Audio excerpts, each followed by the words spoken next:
So staying in hostels, completely different experience to staying in a hotel. In a hotel, you can walk around with your bits hanging out. You can do what you like. You can lie on the bed naked. You can fart. You can burp. You can do anything when you're conscious. Anything you want, because that space, that hotel room, is your space. Unless someone has a hole drilled in the wall, which is out of your control. I used to work in a hotel and do that, but the people didn't know any better, so it's okay. They were fine. They believed they were in a private space. That's what I'm really getting at. Never mind my past. Anyways, hotel equals privacy. A hostel, on the other hand, is a completely different kettle of fish. You can't really walk around balls naked if you want to. The toilet is often 50, 100, 200 feet away. So if you're on a top bunk, you might have to hold it in for a few hours, 3 in the morning if you're seriously drunk or something like that. It's quite a challenge. I actually have a bladder bag, so I allow myself to just whoosh, whoosh. What's it called? An incontinence bag. Incontinence bag. Incontinence means you were inside constance, whereas incontinence bag is something you can just wee into. So I carry one into hostels with me. I'm thinking of a poop bag or a man nappy for when I'm on that top bunk at 3 in the morning. I don't want to disturb anyone else in the hostel room. The one time a hostel room actually allows people to be who they really are is when everyone's asleep. But the problem is, if you're awake on the top bunk and you hear the animal nature of 20 other people in the room and you start to actually smell what's going on, man, woman, doesn't matter, lovely girls, during the night they've put on their makeup and their perfumes, but by 5 in the morning with 20 people in a hot sweaty room in Dublin, and Dublin's not that hot and not that sweaty most of the time, so you can imagine what it's like in Australia. I hate to say it, but it's almost like a camp of some description with inmates, prison type stuff, but you just put up with it. But anyways, at 3 in the morning, if you're awake, that's when you realise you're probably suited or unsuited to hostel life, because the old guy below you, all of a sudden he has no qualms about snoring as loud as a Concorde taking off, and then there might be a chorus of snorers. There'll always be a farter or two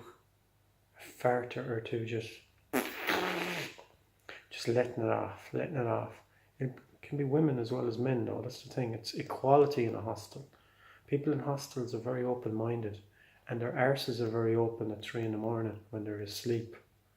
You might get the talkers, the ones with a few beers on them, and they're just kind of talking in their sleep or screaming in their sleep or threatening to kill everyone in their sleep. That's when you kind of get worried. Your own mind starts playing tricks on you. So by this stage, you should have taken 3 or 4 Valiums and gotten off to sleep. Sometimes it's best to ignore what's around you, especially in a hostel. Never watch the film Hostel, by the way, if you're going to stay in a hostel, because that just doesn't equate to a good time in a hostel. Sex in a hostel room with other people, I think I've seen it happen once or twice where some girl snuck down to her boyfriend and they had a towel up, so they had complete privacy. It didn't matter that they were heard by the likes of me. It gave me an opportunity actually to kind of, I did it. Not my fault. They started it. I finished it. I think I actually shut them up with my moans and groans. Going to the toilet at 4 in the morning when you're sneaking out past people, it's like a cartoon. Scooby-Doo type sneaking. In fact, you're better off just to be loud.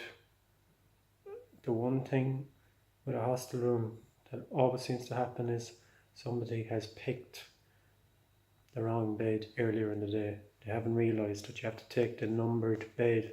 I did it myself in Amsterdam. You take the numbered bed you're given. You don't go into any bed you feel like.